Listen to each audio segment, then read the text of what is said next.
Well, it's turning out to be a bleak festive season, plagued with problems. Eskom says power outages will continue for the rest of the week. Now, the country's power utility says technical problems and persistent rain has led to several coal handling challenges.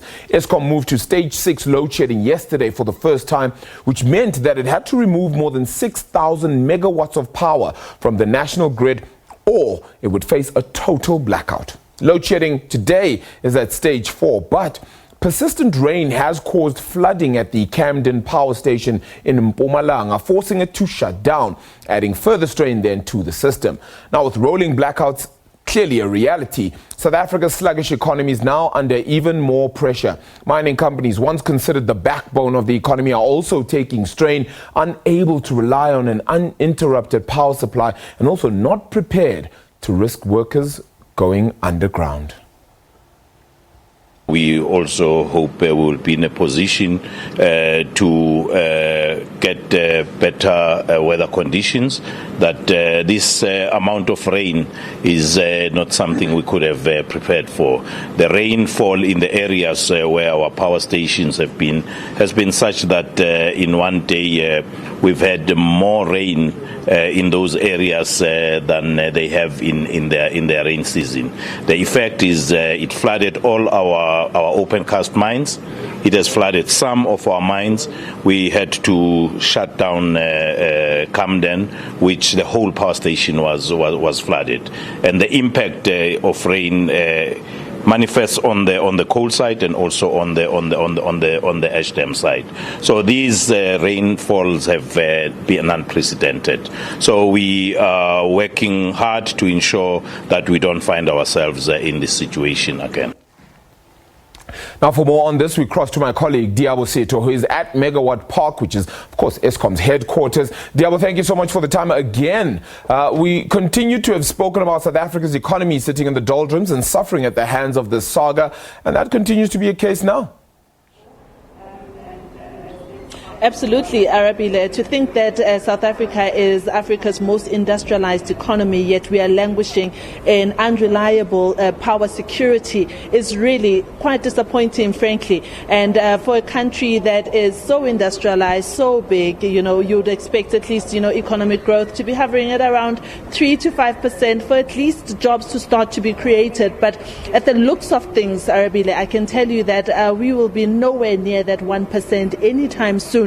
And earlier on, you asked me, Arabile, to find out from the Eskom principals about why they had not covered coal. This is, of course, a question that many of our viewers across social media and calls and writing to us asking, but did they not know that it's going to rain? We've had this before, the issue of wet coal.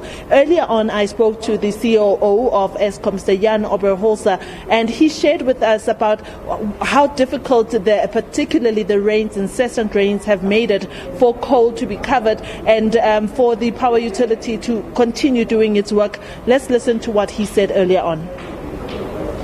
Let me take a little bit of time to tell you why we find ourselves where we are now. I believe the main cause is the performance of the generation fleet, specifically the coal-fired fleet that we have. The last 10 years we haven't done the maintenance that we're supposed to, and this is where we find ourselves here. I'd like to use this body of mine as an example. Okay. Any person needs to look after its body. So you need to go to the doctor, regularly, and they need to do whatever the doctor says you need to do. But when you get as old as I am, or older as I am, that means more often you need to look at this body. And whenever you find something, you need to do something about it. Now, this is where we find our fleet at this point in time. On average, our coal-fired power plant is 37 years old. So it's a body that is older. Getting older. So you've got to, over and above the fact that you need to look at it, you need to look more often at it. We haven't done so. And when we picked up that we need to do something about it, we didn't do something about it. Mm-hmm. So we have a system that is not very reliable and that is not very predictable.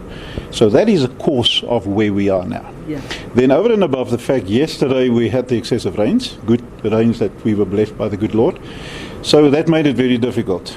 Just as an example, yesterday morning, Kriel mine was flooded completely. So we didn't get any coal out of Kriel. So we had then, of the 6 units at Kriel, we had to shut down 2 of those and reduce the other units, because of the limited coal availability. So then we had floods in Camden, we had floods in Tutuka Power Station, we had floods also at Kendall Power Station. And when you have these excessive rains, the handling of coal becomes much more difficult and much more challenging. So that was another issue that we faced yesterday morning. That gave us 4,000 megawatts, just the excessive rains yesterday. Your question, don't we have plans in place? Yes, we do. But dealing with this excessive rains make it extremely difficult. And then over and above the fact that what I've said, the course, where we have our system, the excessive rains, yesterday we also lost, the conveyor system at Medupi, not the one of a few weeks ago.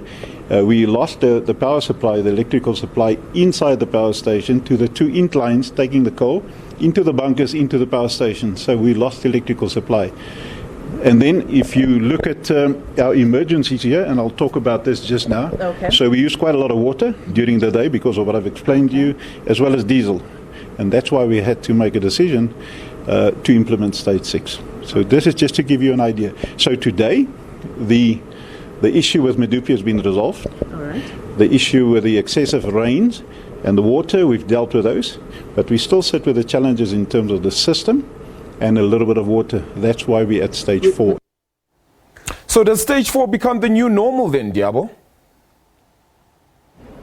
It seems that stage 4 is now a new normal, Arabile. Remember, there was a time where we would panic and we would go into a frenzy every time they mentioned that we are at stage 4. Right now, it seems like it's just a normal. And I just want to go back, Arabile, to some of the comments that Mr. Oberholzer mentioned, that the issue of the fact that some of the power stations had not been maintained. I think we're probably taking that too lightly, because this is a problem that is likely to live with us for a long time if, this is the status quo. If you have the fleet aging, not being maintained, had not been maintained, and we expect it to perform optimally, this becomes quite a thing that I think government should give a lot more attention to, because we will find ourselves here once again. But going back to the conversation that I had with Mr. Oberholzer, I did ask him, Arabile, to give us an overview. As you can see, you'll see that behind where we were, there are lots of monitors there that show you the different power stations and their operating capacity, as well as which unit has which capacity at which time, which I think he explained quite beautifully. Let's take a look at that. Each and every power station is represented there, and the number of bars. This is that monitor, right? Let's take this one, is Medupi Power Station. Okay. So there are 6 units. Of the 6 units, the blue color means that we have in commercial operation already 5 of them. Okay. Unit 6, 5, 4, 3 and 2. Currently, unit number 4 is on a planned outage. So that's the one that has the 0? Yeah, that's the one at 0. It's on a planned outage. Okay. And then unit number 1, it has been synchronized to the system but not commercial operation yet. This is the reason why it's yellow? That's the reason why it's yellow. Okay. And the one that 2 weeks ago where the president was, when we commercialized, this was unit number 2. Okay. So when we experienced a problem yesterday at Medupi with no coal feeding in, all these units basically came down. So we fed now coal again into the bunkers, that going to the power station, and so we are ramping this up. So when the bar is completely full, it means we at full capacity. Okay. So what we have here are all the power stations and exactly where we stand at this point in time as we speak. So that tells me that currently at Medupi we have 2,180 megawatts of power installed. Is that correct? What we generate at this point. Exactly. Okay. Exactly. And on this side we've got Koeberg. Okay. That's a nuclear power down in Cape Town where we have 2 units. Okay. Unit 1 is on a planned outage where we're doing refueling as well as replacing a water tank. How long does that take? Typically it takes 100 days. So by the end of December, it's planned 31st of December to come back. So then we will get another 1,000 megawatts that will come back onto the system. 100 days, and then that power returns to the system, particularly looking at Koeberg. A great explanation, but unfortunately still paints a dire picture. It absolutely still does, Arabile.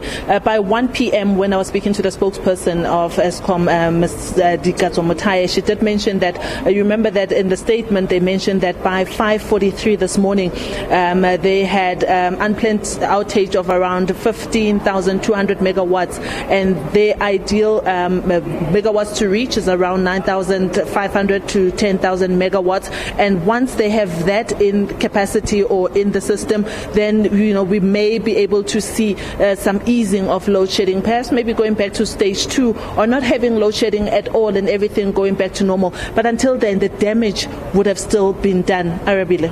Yeah, Diabo Secho, thank you so much for that. Always great chatting to you there. That coverage, of course, of the Eskom saga continues. My colleague Diabo Secho is at Eskom's headquarters there in Sunning Hill. That's Megawatt Park.